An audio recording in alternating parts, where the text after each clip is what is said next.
Hi sir. Hi sir एक question है फिर से। मतलब क्वेश्चन मेरा नहीं है, मतलब कि एक बैक स्टोरी है, उसके बिहाफ पे क्वेश्चन है। ओके, मतलब रियल स्टोरी है। हाँ, रियल स्टोरी है। क्या मतलब कि स्टोरी भी नहीं कह सकते कि वाक्य ही है। मतलब कि फ्रेंड के साथ हुआ था, उसका नाम राहुल है। तो अभी उसकी शादी होने वाली थी, हुई नहीं है। तो जिस लड़की की शादी होने वाली थी, जैसे शादी होने वाली है तो 1-2 महीने उसने बात की फोन पे। तो उस लड़की ने उसको फोन पे क्या कन्विंस किया कि मैं अलग रहूंगी, कि तुम्हारे पेरेंट्स के साथ नहीं रहूंगी और तुम्हें अलग मेरे साथ ही रहना होगा, शहर में अलग घर लेके या फिर जैसे भी, तो मैं शादी करने के लिए तैयार हूँ। उसने मतलब ये ऐसी बातें करी, डायरेक्टली नहीं की, उसने डायरेक्टली की, मतलब कि जैसे उसने करनी थी। और भी सुनने में आता है कि शादी के बाद भी लड़कियां आजकल चाहती हैं कि लड़का अलग रहे, पेरेंट्स के साथ ना रहे। तो यही क्वेश्चन है कि अच्छा, ओके, कि ऐसा क्यों चाहती हैं, या फिर क्या उनकी माइंडसेट है, क्योंकि वे भी तो एक फैमिली से निकल के आई हैं। उनकी तो एक फैमिली है। देखो यार, शुरुआत में अगर तुम इस बात को बोलो तो सामाजिक रूप से ना ये बड़ा मतलब जो हमारा समाज है वो, अगर कोई लड़की ऐसा बोल रही है कि मुझे अलग रहना है या परिवार के साथ नहीं रहना, या अलग करने की कोशिश भी करती हैं बहुत लड़कियां, जैसे शादी के बाद भी पूरे हर टाइम उनका यही प्रयास लगा रहता है कि ये अपने परिवार से किसी तरीके से अलग हो जाए। मैं सभी लड़कियों के लिए नहीं कह रहा हूँ, again I am telling you, but हाँ, काफ़ी मेजरली ये देखा गया है कि वुमेन वांट कि मतलब ये परिवार से, ये मेरे से जुड़ा रहे, परिवार से अलग हो जाए या फिर अलग रहे, या जो भी, मतलब वो मोस्ट कंफर्टेबल पोजीशन होती है। कुछ कर पाती हैं, कुछ नहीं भी कर पाती हैं, और कुछ के दिल में ही रह जाती है ये वाली बात। तो देखो, शुरुआत में तो लगता है कि ये बड़ा गलत है, बट हमारा जो, अगर तुम थोड़ा सा ना इसको गहराई से सोचोगे कि पहले तो हम इसको कोशिश करते हैं कि ये है ही क्यों ऐसा, कि वो ऐसा क्यों चाहती है कभी, मतलब तो मैंने थोड़ा गहराई से सोचने की कोशिश करी, तो मुझे ऐसा लगा कि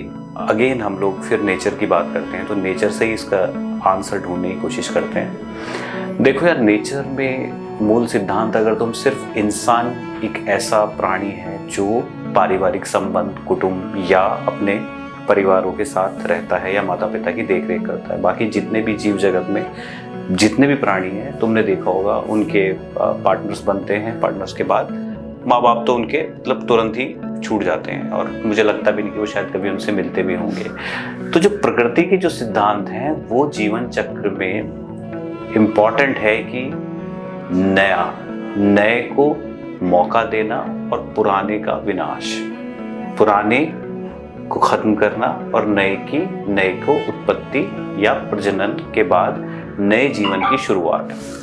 तो पत्नियां भी जो है वो प्रकृति का ही मुझे लगता है एक रूप है, कि आई थिंक उन्हें खुद को तो शायद ये बात नहीं पता होने की कि वो ऐसा क्यों कर रही हैं, बट नेचर को जरूर पता है ये बात।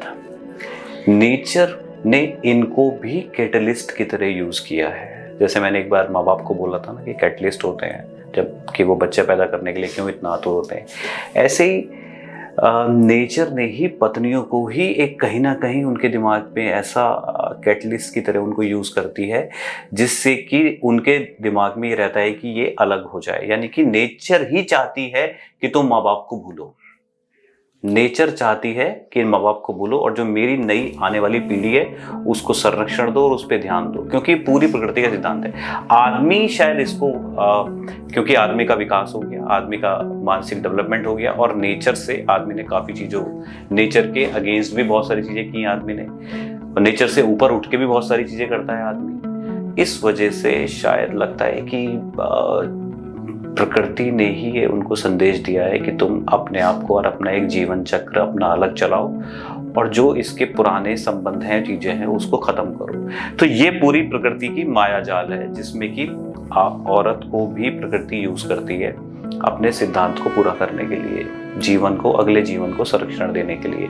वो बिल्कुल भी नहीं चाहती है कि आप पुरानी चीजों पे ध्यान दो, यानी कि वो बिल्कुल चाहती है जैसे चिड़िया हो गई, ये हो गया, क्योंकि उसके जीवन चक्र में मुझे लगता है ये प्रॉब्लमेटिक लगता है, जो उसका पूरा चक्र है जो उसने बनाया है उसके हिसाब से वो प्रॉब्लमेटिक लगता है। तो नेचर वांट कि आप अपने माँ बाप को भूलो और अपनी नई जनरेशन पे ध्यान दो। बट हाँ, अब मैं, ये तो नेचर चाहती है मेरा कहने का मकसद है इंसान की चेतना का विकास हुआ, इंसान ने धर्म का निर्माण किया, चेतना का निर्माण हुआ, इंसान की चेतना विकसित हुई, और नेचर से ऊपर उठ के संस्कृति, धर्म, ज्ञान, संस्कारों का संस्कार पैदा किए इंसान ने। तो आदमी के पास नेचर से ऊपर उठ के नेचर आदमी ने बहुत सारे काम करे, अपने माँ बाप को अपने साथ रखा। तो इसीलिए मैं कहता हूँ कि नेचर के अपने अलग सिद्धांत हैं, परंतु नेचर को जान के और नेचर से मुक्त होके कर्म करना चाहिए इंसान को। That is most important. इसलिए नेचर की ये चालें समझना बहुत इम्पॉर्टेंट है। और समझ के आप मुक्त हो सकते हो, बट अगर आप नहीं समझोगे तो डेफिनेटली कभी मुक्त नहीं होगे।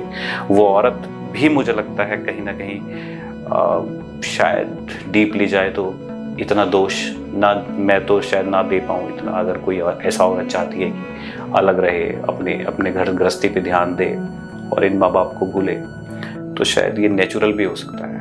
अब बाकी तो यार आप लोगों के ऊपर है, क्या सोचता है समाज का सिद्धांत अलग है, नेचर के सिद्धांत अलग है। तो मुझे तो ये लगता है, बाकी हो सकता है कुछ और भी हो।